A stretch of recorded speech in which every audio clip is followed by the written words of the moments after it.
What's up? Yep. All righty, let's start with the minutes from our March 14th meeting. Any changes or corrections needed? If none, someone make a motion. Greg? Second. Dave? All in favor, say aye. Aye. Anyone opposed? Budget reports attached. On the revenue side, all we had was some investment earnings and a contribution from our reserve fund to pay for expenses for the month. On the expense side, salary, taxes, $87.50 payment to Weston Company for their work on the audit. $78.20, which was that payment to the Public Work Enhancement Fund that was authorized at your last meeting. $525 for work on the IDE website, and another $375, which were the registration fees for the three folks who attended the IDA Academy meeting, which we'll talk about later in the meeting. Other than that, that was it for the month. Make a motion. I'll second. Okay. Any questions on the budget? If none, all in favor say aye. Aye. Anyone opposed? Todd, you did the bank reconciliations? I did.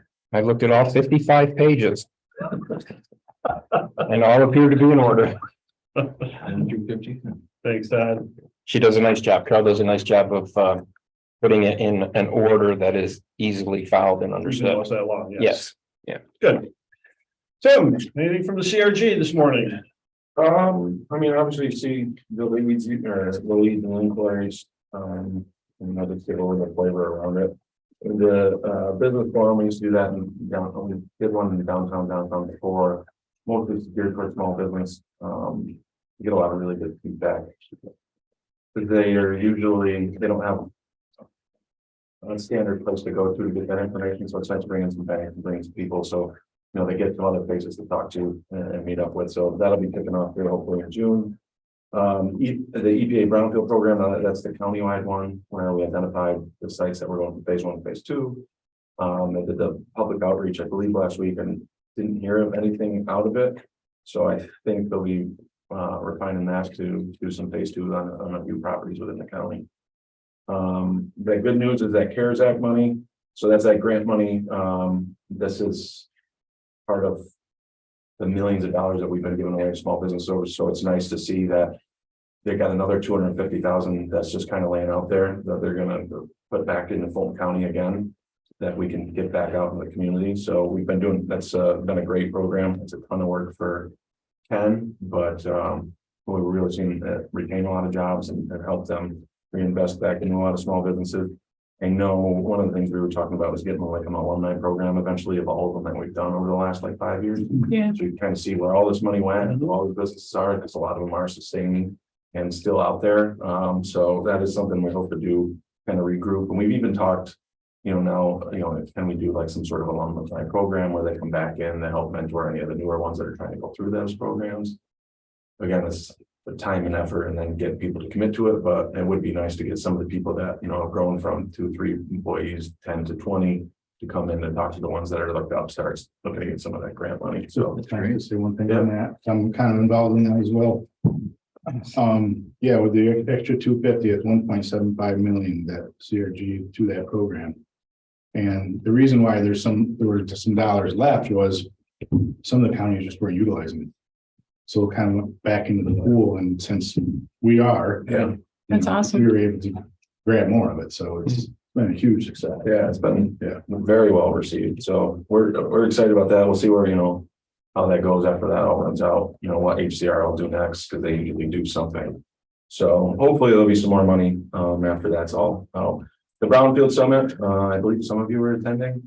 And it is getting a lot of recognition. You can see Lieutenant Governor's coming. It is something good that we're able to tie in the 6th County and the MVED back in as we work on the other brownfield sites here to see if we can piggyback any additional money onto when we do phase 2s on any of the county properties that we're looking to go forward with. So we're hoping that will, lead to some more investment from the feds.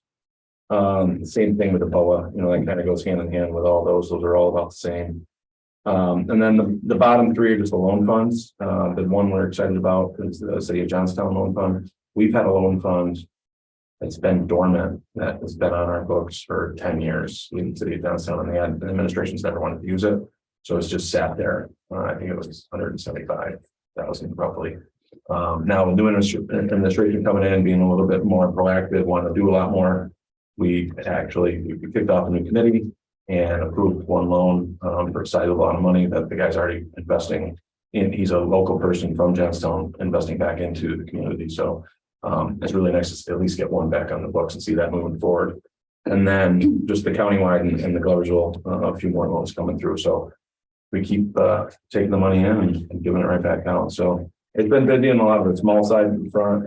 I know Ron said there was a couple leads from the state, but nothing that really fit or was our area, I guess. Otherwise, it's been pretty busy month. Good question. The loan pools that you administer or CRG does, what sort of interest rate are you, does a customer have to pay or? Yeah, Curious. I know because I Mr. Jen or Glover one, but they're all usually the same. Try to do it. So it's usually we use NBT's 30-year mortgage plus 1%. Okay. Most of the time, it's people that can't get a loan somewhere else. We try to keep them shorter term so we can turn the money quicker to get it out to more people. Mhm. You know, we don't want to take on a long-term loan Mhm. where the money sits out there with somebody or we can't reinvest it back into another business. So we try to keep it down to 1, 2, 3 years. Sometimes we've taken on some longer ones. Depends on what the project is, what the return on investment is for the community, whether it's Gloversville, Johnstown, to the county. No, that's fair. That's smart. But they've been very active in the last few years. I know we've done quite a bit of loans and closing some, but then also getting the money back and putting it back out to new prospects. And then with like the CARES Act, those programs, they have to go through classes with Ken. Mhm. So a lot of times it's the CARES Act's really, if they were hurt from COVID, but the micro enterprise grant, they're taking those classes, and those end up being people that want to go in and get a loan fund on top of the grant money. So they kind of piggyback both. And the nice thing about those is they're working with Ken and taking accounting and marketing, and you're learning a little bit of writing the business plan, but then also understanding what their collateral is, who they are, what they want to do. So they end up being good loans, and that's I think why it's been so sustainable in a lot of those programs, whereas they actually pay to take the class. Yeah. So they're putting a little bit of money in. Yeah. So they have vested interest to make sure that they get something out of it. Well, thank you. Otherwise, and then the only other thing I'll say that's not on here, I know we kind of did a little quick board retreat to talk about some longer term planning for our own. And I think Mike and Grant were talking a little bit about doing some meeting between our boards. So I think it's good timing. We just sat about a month, a little less than a month ago, I think, and we did kind of our own planning, what we're doing, how we're hitting, what do we need to do, what do we have to focus on. And then I know the team at CRG was going to refine that list, come back with clear, concise, longer term goals and how we're going to break them down here by here. So a lot of stuff. Thanks, Tim. Yep. Okay, moving on to old business, Nexus Renewables. They've asked to extend their option period through December 31 of this year. I had sent everyone an email with some information about their project. They're claiming to still be moving forward with it. There was a question asked about do they have their financing in place? They responded by saying yes, they do. They're working with Scale Microgrids Solutions, which claims to have committed $100 million to Nexus Renewables to buy at least 3 of their projects. The 3 here locally, which is 2 in the town of Amsterdam and the 1 here at Triumph. So they have laid out a schedule where they have to, where they would hope to be done with all of the approvals by the end of this year, and we'll look to start the construction of next year. But they were asked to extend this option period through the end of this year, because that's the key when they have to make a commitment to the project. All right, and so the request to you folks is, do you wish to authorize extending that option period through December 31 of this year? Couple of quick questions on that. I mean, it just seems, I understand businesses all took a hit with increased costs and like, you know, those. Definite reasons that slowed down things. But have we ever been approached or are there other? Solar farms that we could ever reach out to? I mean, I'm not saying Nexus is a bad choice because luckily the land is really not of true value to us, so it's outside. But I mean, I'll be in favor of extending it myself, but down the road, if something doesn't happen, are there other places we could reach out to say, hey, we've got this tract of land that others have been interested to do that? Or could we ever, as we did with Win Stanley, say, you know, put up a little bit of money just to do this option because we're holding it and we're holding it and we're holding it and we're holding it. And I think the answer, there's two. are there other there. companies I know. that we could reach out to? Sure. Yeah. There are a number of different companies who have a presence in the region that because of their presence, I think would have an interest in taking a look at the site. The challenge with this particular site has been the cost of interconnecting the solar farm into grid. Okay, there's a distance that they have to go to do so. And that's what's made this particular project cost challenging. But what Nexus has done, they have gotten 2 other projects down in the town of Amsterdam that they have basically put out to bid, so to speak, as a package, all 3 of them, and is putting them in a position to spread the cost of the higher interconnecting cost of this project around with others. Gotcha. That has made this one now doable. Okay. Okay, so it appears as if they're moving forward with this, but if things changed and they backed away and they didn't exercise their option, I think at that point in time, yes, we would be able to reach out to some of the other companies in the area who have existing facilities and say, do you have an interest? Okay. Very good. What is the downside of not extending it? You would lose the potential income that is out there for this particular project with with our annual rent that we were anticipating getting from them to lease them the 30 acres of land for this facility. So if you cancel this, the project, it won't move forward. The opportunity to realize that revenue would be gone. We've discussed before, this is a tract of land that is really not able to be developed, so outside of this, that has very other usefulness. Unless you want to Correct. log some trees every once in a while. Any other questions? Is there anyone willing to make a motion to authorize the chairman to execute an amendment to extend the option term through the end of the year? Joe? Yeah. Second. Second? Any further discussion? All in favor, say aye. Aye. Anyone opposed? Okay, Win Stanley, at our last meeting, we talked about, Win Stanley had inquired about applying for some state and federal grant money to try and do something about bringing more power out of Triumph. I had advised them that in order to do so, we would need to involve National Grid in that process, because National Grid is the one who's going to end up saying, here is the potential project, come up with some conceptual plans and some cost estimates. All of those would be necessary components of an application that we would have to file for those grant funds. Sue had suggested that Win Stanley contact Grid and get a work request number. That's been done. I've given that information to Sue, and we're in a situation now where we're just trying to identify who should be in on a conference call between Grid, Win Stanley, to discuss what are some of the options that we may have available to bring more power here. So, fair assessment. And so once we get all those folks identified, we will get a meeting put together and see what we can do. Okay.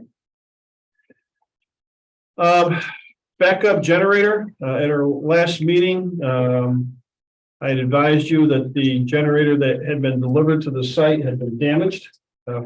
from some salt corrosion that occurred in transporting the unit to the site. Talked to you about what the company had offered to do, which was to clean it and put it back in service. We collectively said, no, we didn't like that. Long and short of it, went back and forth with Koval and their supplier, and the supplier has agreed to send a new unit here to replace the damaged one and take the damaged one back.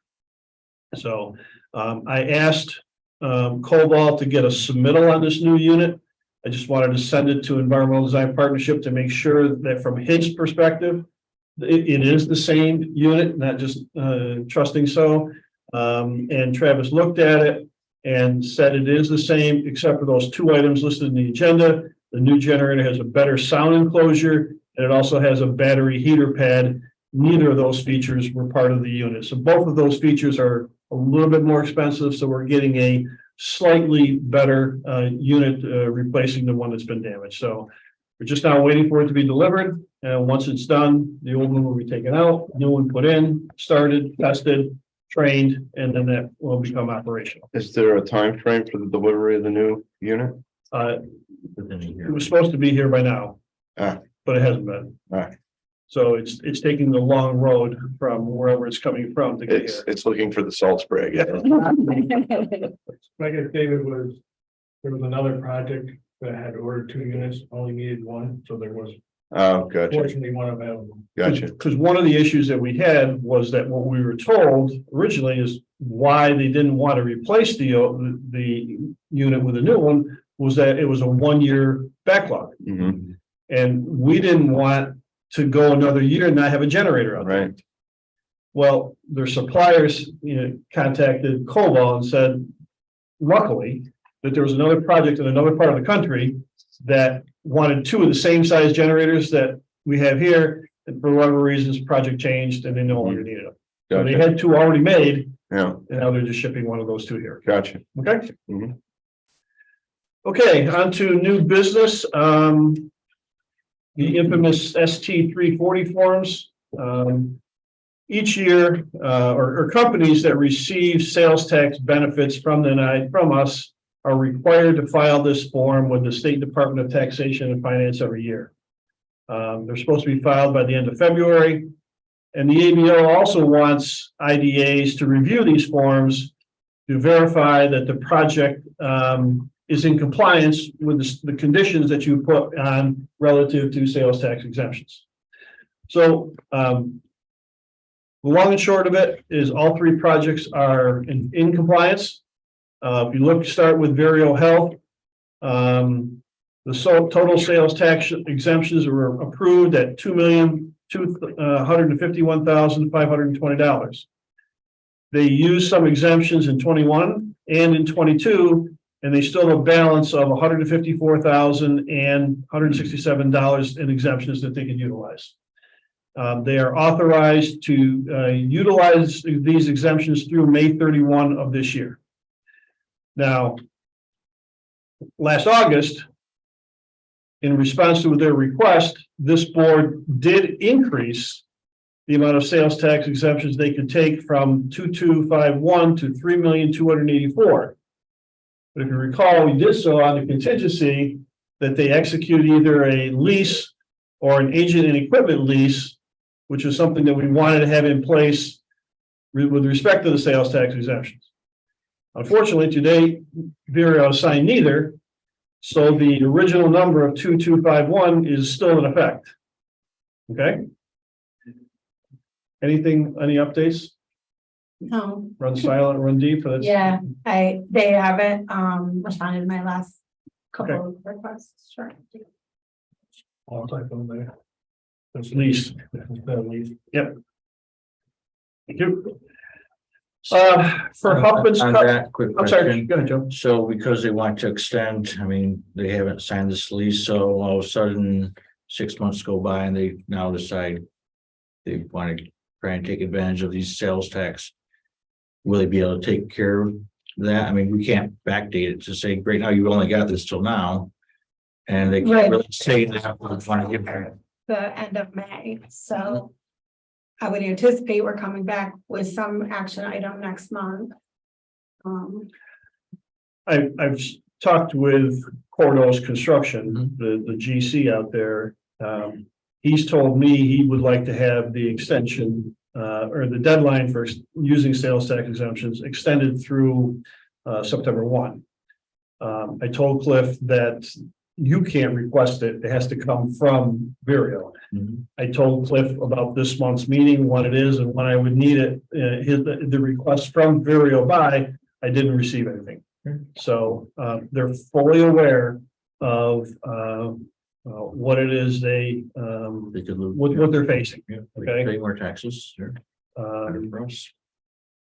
Because here was, well, let me get through all the other ones. Yep. With Hoffman's, same thing. They were authorized of 296. They took, they only used a little bit less than that. So they have unused exemptions of $100,250, but the deadline for them using them is expired. So they will not use what that balance is there. And then for the Benjamin Moore project, Do we have to leave for this discussion or? No, really? there's no action item there. here. Good deal. okay? Mhm. Their total cost subject to sales, well, the total sales tax exemption initially approved was 720. You increase that in 2022 to 832, and then you further increase that in 2023 to $1,072,000. They took exemptions from 2020, 21, and 22, and they still have a balance of $74,450.55. And the deadline for using those is June 30th of this year. Okay. So again, just to what I then did, once I put all that information together, I sent an email to both Benjamin Moore and Vireo saying, here are my records. You let me know if anything is different.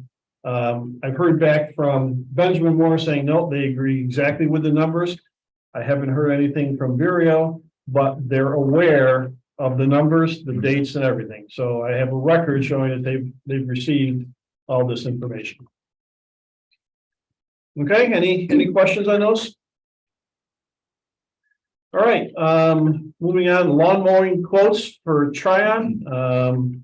We distributed an RFQ to 4 companies. Quotes were received back on April 6th. The quotes this year asked for performing some additional work beyond what we normally have done.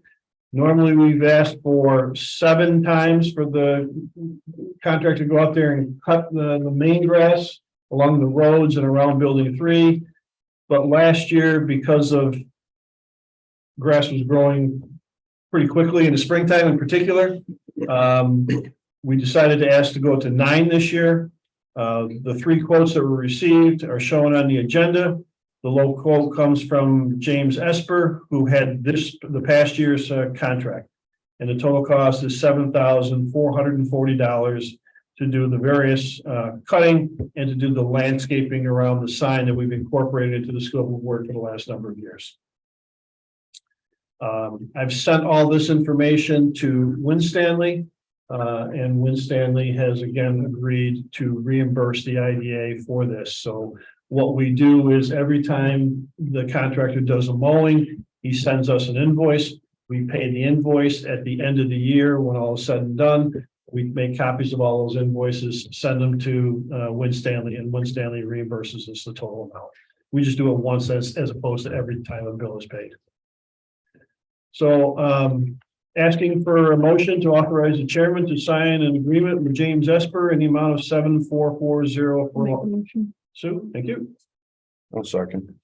Dave, any further questions?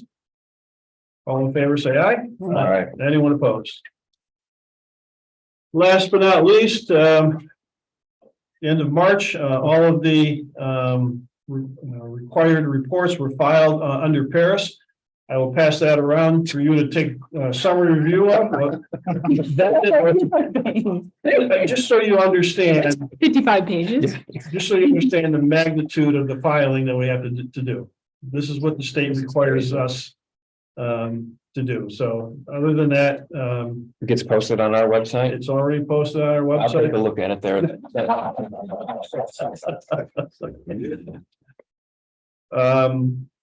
Very good. And last item under other business, couple of board members and Scott went to this year's annual Spring IDA Academy. Any guys want to offer any input on what you heard, what you learned? Sure. It'll be board training this month. Scott took copious notes. Yep. And I'm gonna- We elected him to be our note taker. Really? I wasn't there. You're getting your third game. So I guess I'll start by just saying that, having now attended my first, IDA Academy, I'm going to look to attend others, and I would encourage other board members to attend these events. Would you agree with that? It was a good use of my time. Yeah, absolutely it was. The venue was good. The topics were relevant mostly. I'd say I struggled a little bit with one of the morning sessions, with the policy update. I don't know, that one just didn't connect with me for some reason. But I think the ABO board member training, that's that typical training that's intended to scare the living bejesus out of you for everything you could possibly think you could do and you're not supposed to do. But it was clear, a number of people had questions that made it clear to me that, some of what they were saying may be a bit of a push in terms of what they're trying to get IDAs to do in terms of reporting and their management practices. Actually found Mr. DiNapoli's report, keynote address to be pretty relevant and not nearly as dire as maybe I was thinking it might be, considering some of the economic conditions that are out there. I don't know, Greg, you want to summarize the afternoon? Sure. I think there are sessions on housing, on clean energy, and then some best practices from some of the southern tier IBAs. I think what was interesting to me was the push that New York State is putting on clean energy and the change that they've made to the regulations that, where before we focused a lot on how many new jobs are going to be created and sustained as part of a project that were funded. With the clean energy projects, they're not so worried about that. They're more worried about you implementing those projects. And, sure, you're going to get a large number of construction jobs initially, but then that's going to tail down to really almost no jobs with a solar field sitting there. But, the take home message from that was, don't worry about it. It's not only within your mandate, it's encouraged. So take that for what it is. The other, given our recent conversations about housing, I think the session they did on housing was pretty interesting. And again, the take home message was, don't worry so much about the job aspect of the housing projects. You can do them, and again, certainly the presenters that were there were encouraging us to consider those, especially where there's a need.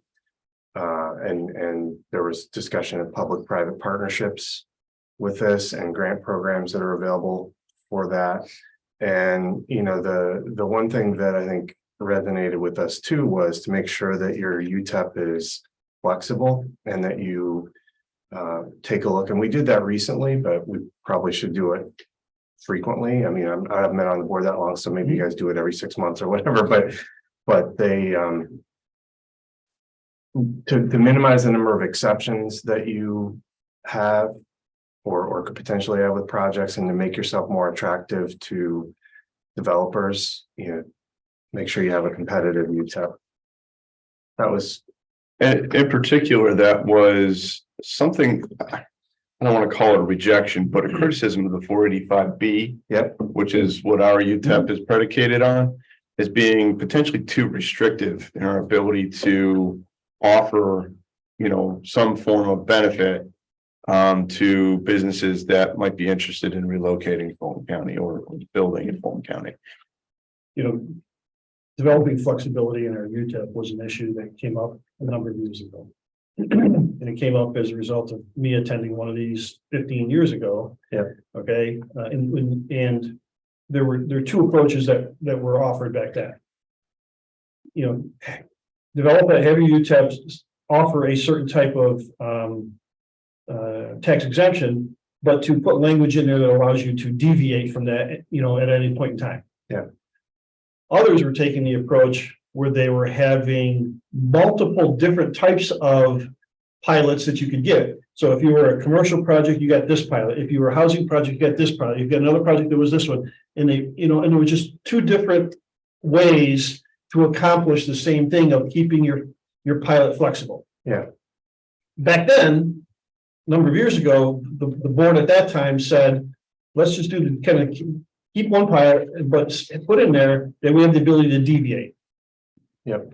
Maybe if it's something you want to reconsider, we certainly could, because as we looked at pilots a few years ago, I saw a number of counties have multiple, models in their UTEP for different types of projects. Yeah.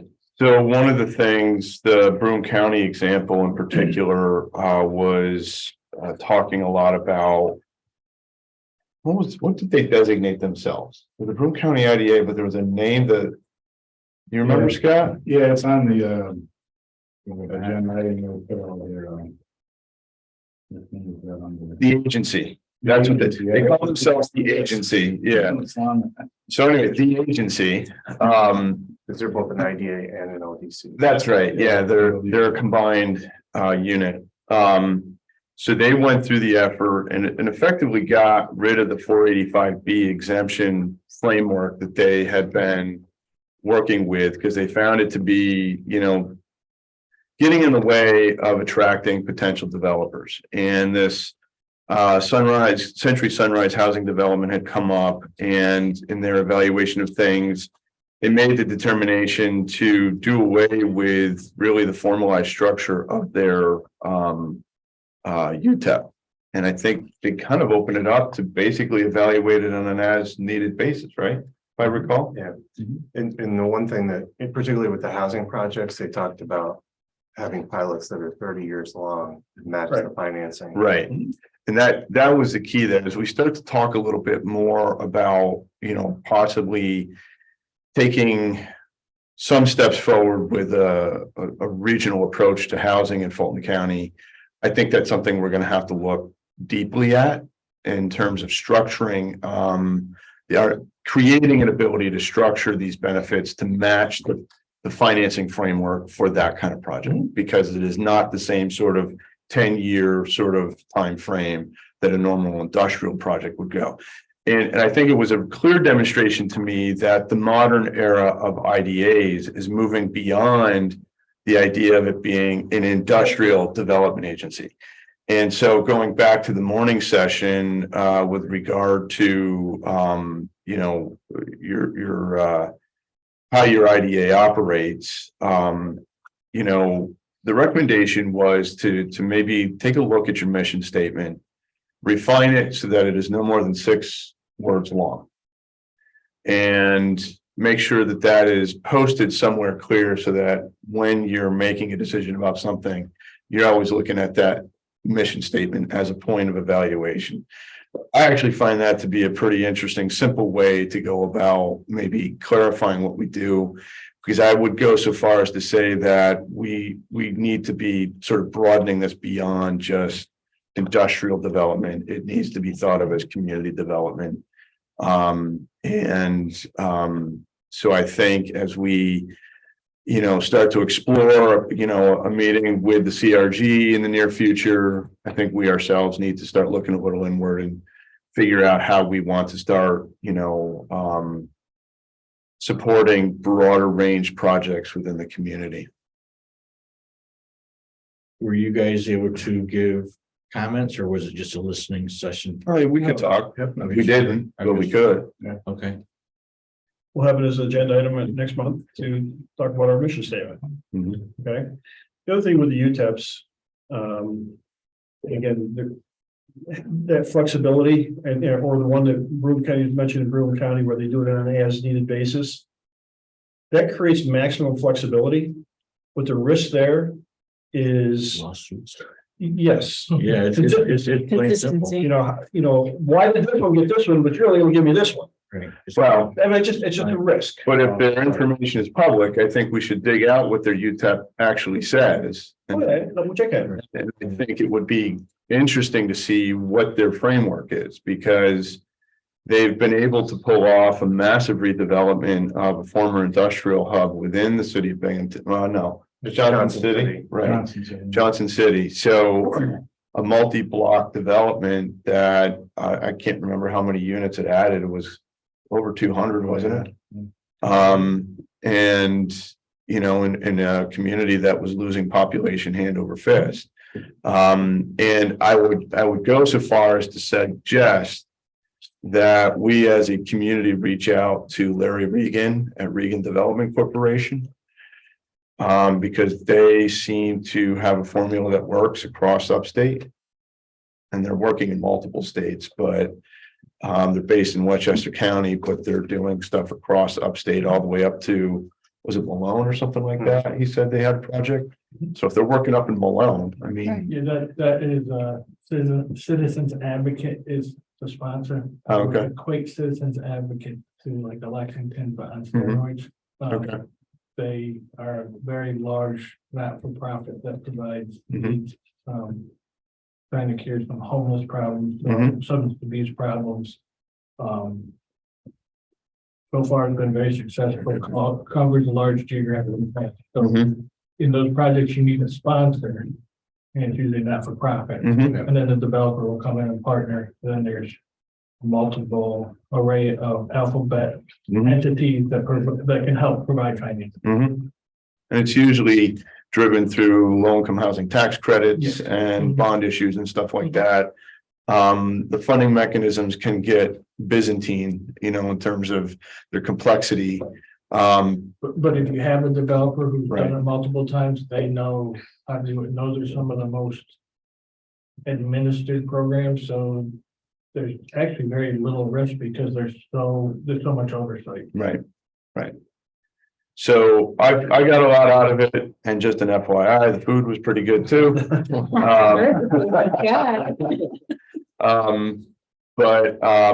Yeah, I think we should start to look at that stuff with some. Do they have a fall? Is this just once a year? I've never heard of this before. When I did my training, it was all over the phone and Right, it was, right. I mean, I've never. Well, yeah, because when we first began the requirement to have board training, Right. as I was telling Scott earlier. We used to go down to Albany, it was Albany Law School, Albany College of Pharmacy, they were all day sessions. That's what I did. Yeah, 8 o'clock till 8 till 5. And that was usually in January. They moved it this year to March. They just every year. Right, that's the EDC, just there. There's the Yeah. EDC, this is the IDA Academy sponsored by the EDC. They did mention the Otasaga event will be happening again in, is it May? Okay. And they certainly put the invite out for anybody who might want to attend that. There would be some sessions available. There was one, and Scott has it highlighted under the clean energy. I don't know.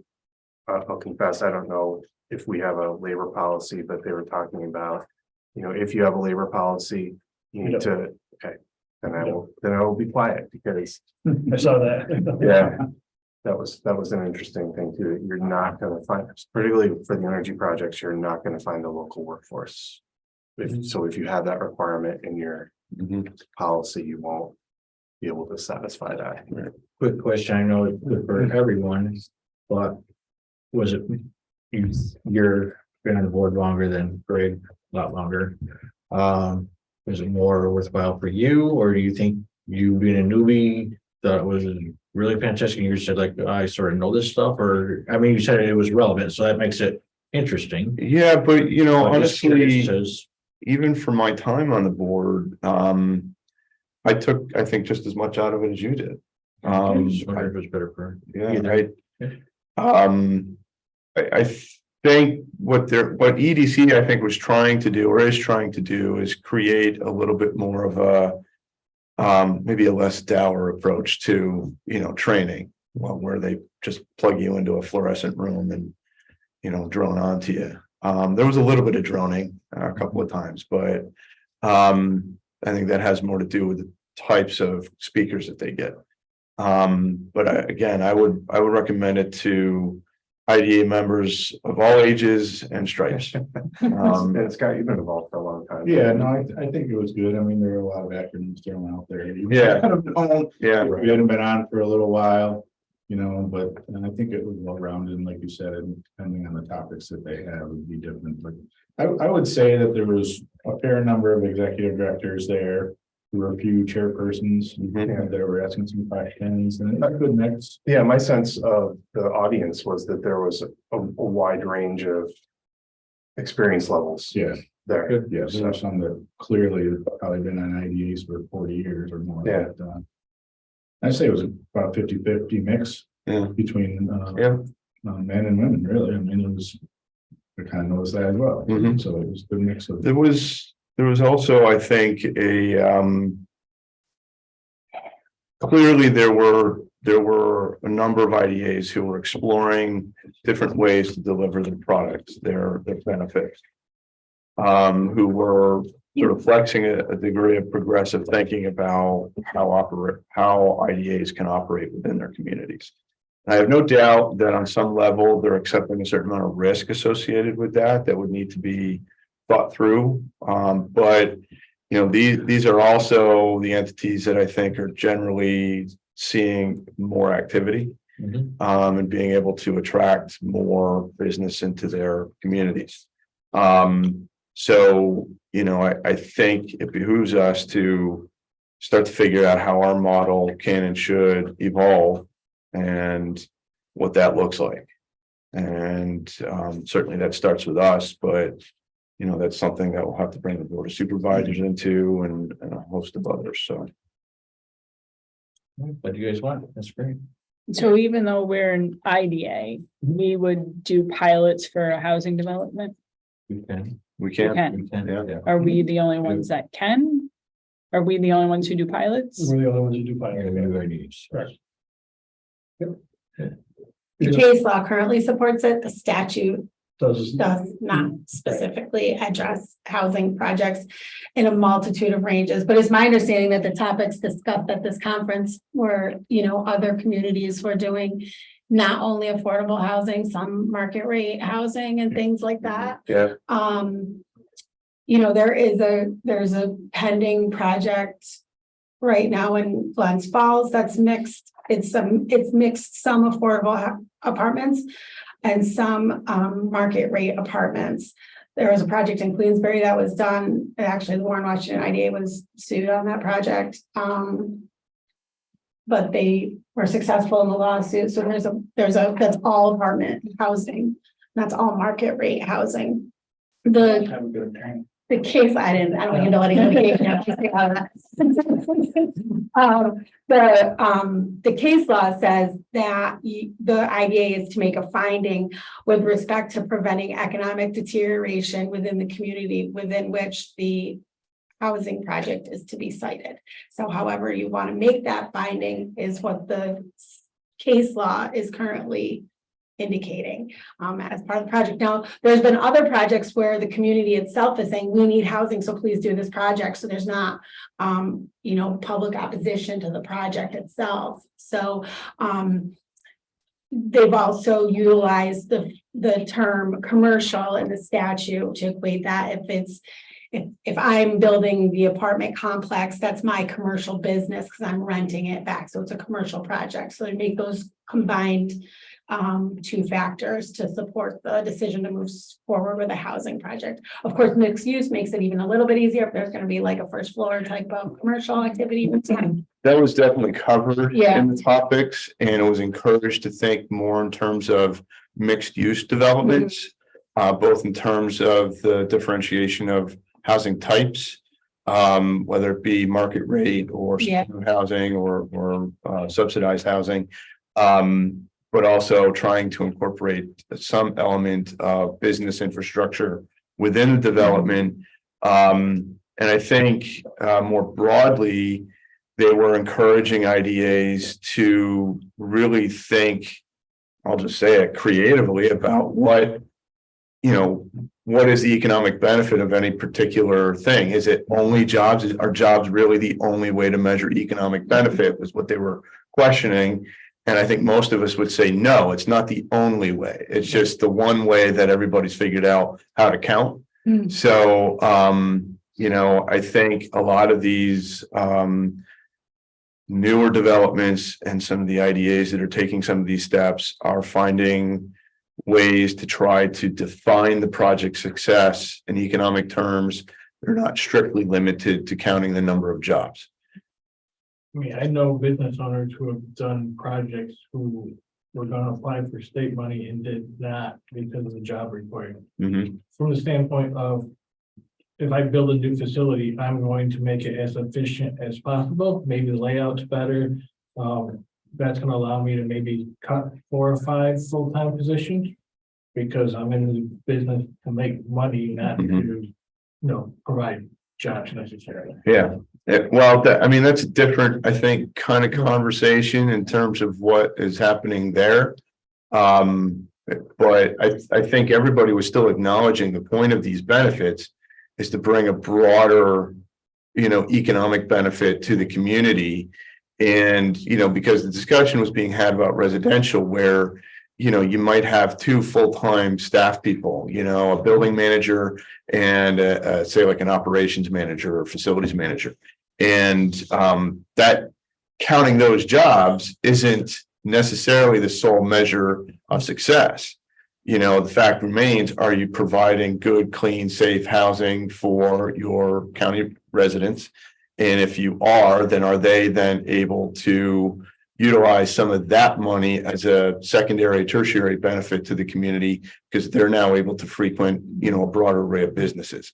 I think anybody stipulating that they're doing a job or project specifically to reduce employment is not going to fly no matter what. It doesn't, because all they're saying is, I just want to line my pockets more. So, which God bless them, that's their right to do so. But I think most state agencies would look at that with a jaundiced eye. Jobs was the number one driver too, historically, if you look back, when the unemployment rate was double digits, everything was about jobs. And it's easy to quantify. Yeah. Some of these other things are a little harder to Right. quantify. Like that project in Malone, they took a whole block. Really? No, well, not very large, but they took an entire block and leveled the entire thing. Not for nothing, but we've got a couple of those in Johnson and Gloversville that could stand to use that Absolutely. treatment. So, I always think one of the impediments is the historic districting in some of our downtown. you and I have talked about that and we disagree on that score, but Well, and one of the messages, one of the take-home messages was look for historic, yeah, just because there are additional grant opportunities. Right. That you can bring to help finance projects. And brownfield sites, which we have plenty of both. Yeah. So. All right. I'm looking forward to the Brownfield Summit. I've heard some things about these brownfields revitalizations, and it sounds like there may be some stumbling blocks to when you can rebuild on these brownfield sites. So that kind of concerns me. Like if you clean up a city block, can you rebuild on it right away? Or depending on what we Depends on found the there, does it have to sit 10 years? I mean, that's gonna be. what's that? Carg is a great example. Mhm. I don't believe you can disturb that ground here. Not below 3 feet, You can make it a park. Or Right, you can make it a park. seal it off. right? Or you can seal it off, right? But you'd never be able to put any, footer than to build a substantially. You could have, if EPA went further into remediation. Right. So that's gonna cost more. EPA, right, well, EPA came in and leveled the building. Okay, and then put topsoil on top, right, and basically encapsulated what they knew was down below. Right. If they had come in and cleaned out all of the contaminated soils, would have been a different story, but they chose not to because of the dollars. Right, and I just didn't think it was their risk to take to do all of that work. They left it to the local community to finish that or to find a developer who's willing to take on that burden, which of course there won't be. So. All right, we need to move on. So thanks for the reports. Looking for a motion to go into executive. So moved. Thanks. Good stuff. Thanks, Ed. See ya. All in favor, say aye. Hi. All right. We'll make a motion to close. Make a motion. Make a- Thank you. Second. All in favor, say aye. Aye. Okay, 10:02 AM. Thank you, folks.